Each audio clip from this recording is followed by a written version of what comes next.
परी की जादुई पिंक साड़ी का चमत्कार।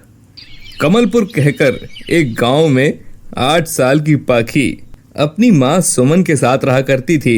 सुमन का पति जगदीश बहुत शराबी था और वो शराब पीकर आता और सुमन को बहुत परेशान करता।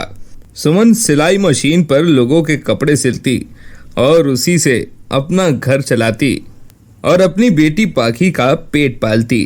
पाखी गांव के सरकारी स्कूल में पढ़ने जाया करती थी। माँ, सो जाओ ना, अभी रात के 11:30 बज गए हैं। आपको नींद नहीं आती क्या? आप सुबह से लेकर रात तक इतना सारा काम करती रहती हो, आप थक जाती हो ना। नहीं बेटी, क्योंकि मुझे तेरा भविष्य उज्जवल करना है। तुझे हर वो चीज़ देनी है जो मुझे नहीं मिली। शिक्षा, अच्छे कपड़े, अच्छा खाना और अच्छी जिंदगी, सब कुछ। और इस सब के लिए मुझे बहुत काम करना होगा, तब जाकर ही तो मैं पैसे कमा पाऊंगी, है ना। चल तू सो जा अब।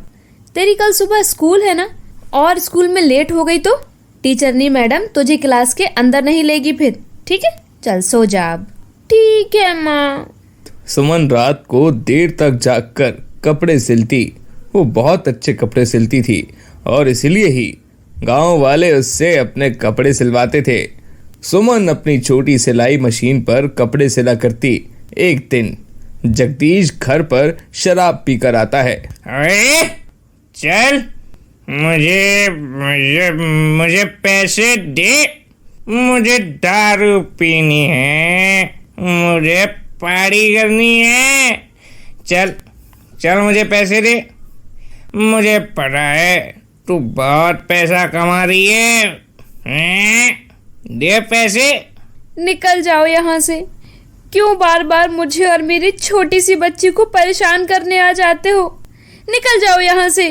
चुप हो जा, जरा बकवास की तो मुंह तोड़ दूंगा तेरा। माँ, मुझे बहुत डर लग रहा है। ना बेटा ना, डरो मत बेटा, कोई कुछ नहीं करेगा तुम्हें। मैं हूं ना यहाँ, डरो मत बेटा। डरो मत बेटा। मैं हूं ना यहाँ पर, तुम्हारा बाप हूं ना मैं। मुझसे क्यों डर रही हो तुम? हाँ, आओ इधर आओ बेटा। लानत है तुम पर, एक बाप होने के नाते।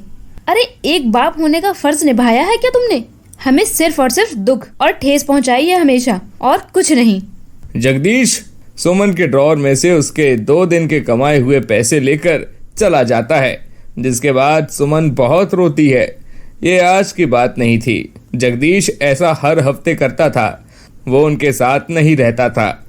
उसने दूसरी शादी की थी, लेकिन फिर भी वो सुमन और पाखी को तंग करता रहता था। एक दिन खेलते वक्त पाखी का हाथ फ्रैक्चर हो जाता है, जिस कारण डॉक्टर उसे प्लास्टर लगा देते हैं। ये लो सुमन जी, ये दवाइयाँ लिख कर दी है मैंने, इन्हें खरीद लेना।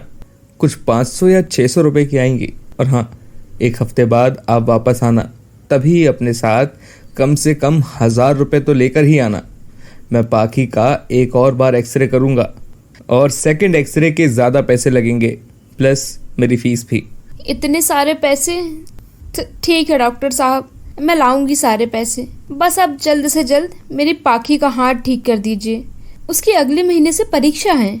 सुमन और पाखी अस्पताल से घर आ जाते हैं, लेकिन सुमन बहुत चिंतित थी, क्योंकि उससे 1 हफ्ते में इतने सारे पैसे जो जोड़ने थे।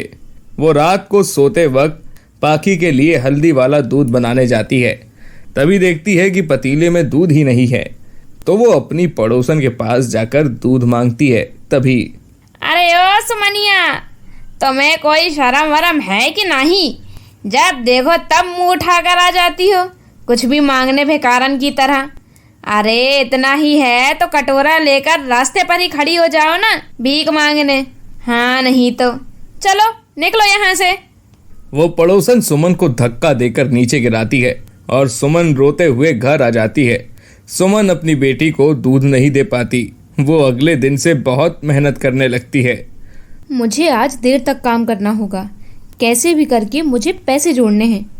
अगले हफ्ते पाखी को डॉक्टर के पास जो ले जाना है मुझे, सुमन एक हफ्ते के अंदर अच्छे खासे पैसे जोड़ लेती है, लेकिन शराबी जगदीश आकर सारे पैसे छीन लेता है और वो सुमन की सिलाई मशीन भी तोड़ देता है। ये क्या किया तुमने? वही किया जो सही है। अब रोती बैठो तुम। मुझे पैसे देने के लिए तुम्हारी जान निकल जाती थी ना। सुमन और पाखी दोनों फूट फूट कर रोने लगती हैं। अगले दिन स्कूल से घर आते वक्त पाखी को एक पेड़ पर एक सुंदर सी पिंक साड़ी टंगी हुई दिखती है। अरे वाह, ये साड़ी तो बहुत ही सुंदर है। क्यों ना मैं इसे अपनी माँ के लिए ले जाऊं, वो खुश हो जाएंगी। और वैसे भी उन्हें पिंक कलर बहुत पसंद है। पाखी उस पिंक साड़ी को अपने साथ घर ले जाती है और सुमन उसे पहन लेती है। तभी उसे पहनते ही उनका छोटा सा घर एक बड़े बंगले में बदल जाता है। ये देखकर पाखी और सुमन हैरान हो जाते हैं। ये क्या? ये हमारा घर इस साड़ी को पहनकर अचानक से बंगले में कैसे परिवर्तित हो गया? माँ, मुझे लगता है ये जादुई साड़ी है। तभी वहां पर गुलाबी परी प्रकट होती है। मेरा नाम है गुलाबी परी और मैं तुम दोनों को एक अलग और अद्भुत दुनिया में ले आई हूँ। पाखी, जरा खिड़की खोल के तो देखो। पाखी जब खिड़की खोलती है तभी वो देखती है कि उनका घर एक जादुई दुनिया में है, जहाँ पर हर तरफ जादू ही जादू है। वाह, ये तो चमत्कार हो गया। ये सारा चमत्कार है इस साड़ी का। अब तुम दोनों इस जादुई दुनिया के निवासी हो और तुम दोनों को जो चाहिए वो तुम्हें जादू से मिल जाएगा। तभी पाखी देखती है कि उसका हाथ भी ठीक हो चुका है। आपका बहुत बहुत धन्यवाद गुलाबी परी।